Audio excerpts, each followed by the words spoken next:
ಕ್ಷಣ ಕ್ಷಣಕ್ಕೆ ಹೆಚ್ಚುತ್ತಿರುವ ಕೃಷ್ಣಾ ನದಿ ನೀರಿನ ಮಟ್ಟ, ಭಯದ ವಾತಾವರಣದಲ್ಲಿ ಗ್ರಾಮಸ್ಥರು ಜೀವನ ನಡೆಸುವಂತಹ ಪರಿಸ್ಥಿತಿ ನಿರ್ಮಾಣವಾಗಿದೆ. ಹೌದು, ನಮ್ಮ ವರದಿಗಾರರು ಆ ಸ್ಥಳಕ್ಕೆ ಭೇಟಿ ನೀಡಿದ್ದು ಅಲ್ಲಿನ ಜನರು ಸಮಸ್ಯೆಗಳನ್ನ ಹಂಚಿಕೊಂಡಿದ್ದಾರೆ.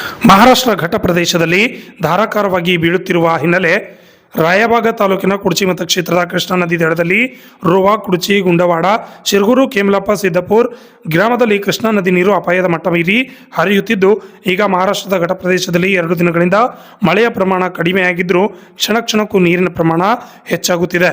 ನದಿ ಪಾತ್ರದ ಜನರು ತಮ್ಮ ಕುಟುಂಬ ಹಾಗೂ ಜಾನುವಾರುಗಳ ಸಮೇತ ಬೇರೆ ಗ್ರಾಮಗಳಿಗೆ ವಲಸೆ ಹೋಗುತ್ತಿದ್ದಾರೆ.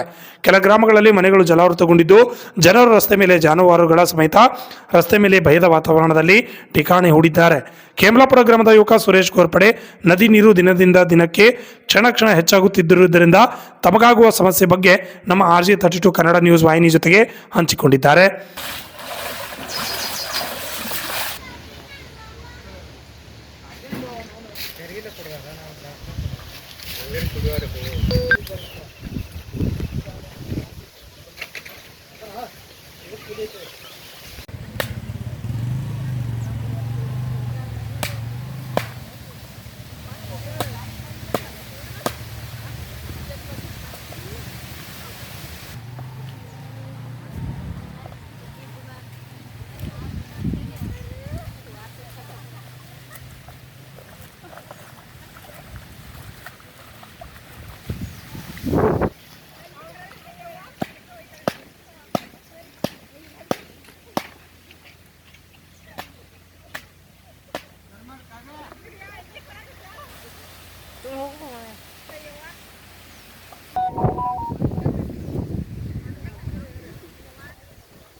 ಇದೇ ರೀತಿ ಹೊಳಿ ಬರೋದತ್ರಿ. ಈಗ 2 ವರ್ಷ ಬಂದ ಬಳಿಕ ಇವತ್ತು ಬೆಳೆಗಳೆಲ್ಲ ನಮ್ಮ ನಿರ್ಣಯಮನಿಗೆ ಹಾಳಾಗತ್ತಾವ್ರಿ. ಒಟ್ಟು ಈಗ ಗೋರ್ಮೆಂಟ್ದವ್ರು ಬಂದ ಸಹಕಾರನೂ ಕೊಡಂಗಿಲ್ಲ, ಏನಿಲ್ಲ. ಒಟ್ಟು 2 ಎಕರೆ ಗಟ್ಟೆ ನಮ್ಮ ನಿರ್ಣಯ ಹೊಂಟಿವಲ್ಲ ರೀ. ಈಗ ಗೋರ್ಮೆಂಟ್ ಒಂದು ಜನ ಇದಕ್ಕೆ ಹೆಲ್ಪ್ ಮಾಡ್ಬೇಕು ರೀ ಅಂತಿಲ್ಲ ಅಂದ್ರೆ ಈಗ ವರ್ಷ ಬಂದು ಹಿಂಗೆ ಹೊಳಿ ಎಲ್ಲ ನಮ್ಮ ಮನೆಗಳೆಲ್ಲ ನಿರ್ಣಯ ಮುನಿಗೆ ಹೊಂಟ್ರಿ. ನಾವು ಎಲ್ಲಿ ಹೋಗಿರ್ಬೇಕು ರೀ? ಗೋರ್ಮೆಂಟ್ ಪ್ಲಾಟು ಇಲ್ಲ, ಮುಳುಗಡೆನೂ ಇಲ್ಲ, ಏನೂ ಇಲ್ರಿ. ಅಂತ ಈಗ ದನಗಳೆಲ್ಲ ಹಾದಿ ಮ್ಯಾಗ ಕಟ್ಕೊಂಡು ನಾವು ಕೊಂಡು ಹೋಗ್ರಿ. ಅಂತ ಪಂಚಾಯತ್ ಅವ್ರು ಬರ್ತಾರೋ ಹೇಳ್ರಿ ಇರ್ತಾರೋ, ಎಲ್ಲಿ ಹೇಳೋದಾತು ಎಲ್ಲಿ ಹೋಗೋದಾರೆ ಅದಕ್ಕೊಂದು ನಿಮಿಟ್ ಬೇಕ್ರಿ. ಅದಕ್ಕೆ ಒಂದಿಟ್ಟು ಅಂದಾಜಿಗೆ 1 ಎಕರೆ ಲವಣಿ ಮಾಡ್ಬೇಕಾರೆ 50,000 ರೂಪಾಯಿ ಬೇಕ್ರಿ. ಈಗ 50,000 ರೂಪಾಯಿ ಗೋರ್ಮೆಂಟ್ ಕೊಡೋದು ಎಕರೆಕ್ಕೆ ಇಂತಿಷ್ಟು ಅಂತಂದು ಒಂದು 10,000 ರೂಪಾಯಿ ಕೊಡಾಕತ್ತ. 10,000 ರೂಪಾಯಿಗೆ 50,000 ರೂಪಾಯಿ ಎಲ್ಲಿ ಟ್ಯಾಲಿ ಮಾಡಿ ಅದ್ರ ಬಡ್ಡಿ ಇದನ್ನ ಆಗಂಗಿಲ್ಲ ಕೊಡೋದು. 3 ಎಕರೆ ಮುಗಿದೈತಿ. ಹೋದ ಸಲ 5 ಎಕರೆ ಮುಗಿದೈತಿ. ಎಷ್ಟು ಲಾಸ್ ಆಗಿತ್ತು ನಿಮ್ಗೆ? ಈಗ ಇಲ್ಲ ಅಂದ್ರೆ ನಮಗೊಂದು 2 ಲಕ್ಷ ರೂಪಾಯಿ ಲಾಸ್ ಆಗುತ್ತೆ. ನುಕ್ಸಾನ ಐತಿ ನಿಮ್ದು? ಈಗ ಮನೆಗೆ ಹೋದಾಗ ದನಗಳೆಲ್ಲ ಹಾದಿ ಮ್ಯಾಗ ಕಟ್ಟೋದು, ಲಕ್ಷ ಗಟ್ಟಲೆ ದನ ತಂದು ಕಟ್ಟೋದು, ನೆಲ ಹಾದಿ ಮ್ಯಾಗ ಅವಕ್ಕೆ ಮೇವು ಪೂರೋಟ ಆಗಂಗಿಲ್ಲ. ಏನು ಮಾಡೋದು ಈಗಿಲ್ಲ. ನಿಮ್ಮ ಪಂಚಾಯತ್ ಅವ್ರದ್ದು ಯಾರು ಬಂದಿರ? ಪಂಚಾಯತ್ ಅವ್ರು ಬರ್ತಾರಲ್ಲ, ಪಂಚಾಯತ್ ಅವ್ರು ಬರ್ತಾರೋ ನೋಡ್ತಾರೋ, ನಿಮ್ಮ ಜಾಗ ಹೋಗಿರ್ತಾರೋ. ಜಾಗ ಇದ್ರೆ ಹೋಗ್ಬೋದು, ಆ ಜಾಗ ಇರ್ಲಿಕ್ಕೆ ಎಲ್ಲಿ ಹೋಗ್ಬೋದು? ಆದರೂ ಒಂದಿನ ಇಟ್ಕೊತಾರೆ, 2-3 ದಿನಕ್ಕೆ ಎಲ್ಲಿ ಹೋಗೋದ್ರಿ ಅಂತ. ಈಗ ನೀವು ಇಲ್ಲೇ ಎಲ್ಲ ಸಾಮಾನು ತುಂಬ್ಕೊಂಡು ಬೇರೆ ಕಡೆ ಹೊಂಟಿರು.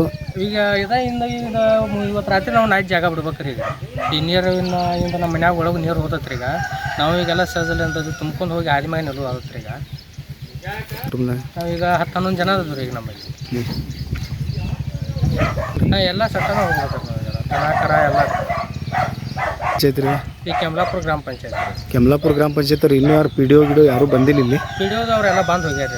ಏನಂತ ಹೇಳೋಗ್ಯಾರ? ಏನೆಲ್ಲ ನಿಮ್ಮ ಜಾಗ ನೀವು ಹೋಗ್ರ ಅಲ್ಲಿಗೆ ಇಂದ ಎಲ್ಲಿ ನೋಡ್ರಿ ಸಂಜೆ ಹೇಳಿ ಕಾಳಜಿ ಕೇಂದ್ರ ತೆಗೆದಿರುತ್ತೆ, ನಿಂದ ಊಟಕ್ಕದು ಬರುತ್ತೆ ಹೇಳಿ ಯಾರು. ಇದನ್ನ ಬಿಟ್ರೆ ಮತ್ತೆ ಈಗ ನಿಮ್ಗೆ ಏನಾಗಬೇಕಾಗಿತ್ತು? ನಮ್ಮ ದನ ಕರುಗಳು ಮೇವಿಲ್ಲ, ಏನಿಲ್ಲ. ಈಗ ನಾವು ಇಲ್ಲಿ ತಂದು ಹಾಕ್ಬೇಕಾಯ್ತು. ಇಲ್ಲಾರ ಒಂದು ಗೋರ್ಮೆಂಟಿಂದ ಇದಕ್ಕಂದ್ರೆ ವರ್ಷ ಬರೋದಿತ್ತಲ್ಲ, ಒಂದು ಬಂದು ಎದ್ದು ಹೋಗೋರಿಗೆಲ್ಲ ಒಂದು ಪ್ಲಾಟ್ರ್ ಮಾಡಿ ಕೊಡ್ಬೇಕಿಲ್ಲ, ಅವ್ರು ಮನೆಯವ್ರು ಕಟ್ಸ್ಕೊಡ್ಬೇಕು, ಒಂದು ಜಾಗ ಕೊಡ್ಬೇಕು. ಇಂತಿಷ್ಟು ಜಾಗದಾಗ ಹೋಗಿರಪ್ಪ ನಿಮ್ಮ ತಂದ ಆ ಜಾಗೂ ಇಲ್ಲ, ಏನೂ ಇಲ್ಲ.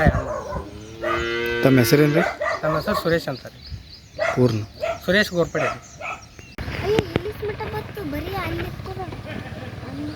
Shashidhar Kokatnur, RJ32 Kannada news, Chikkodi.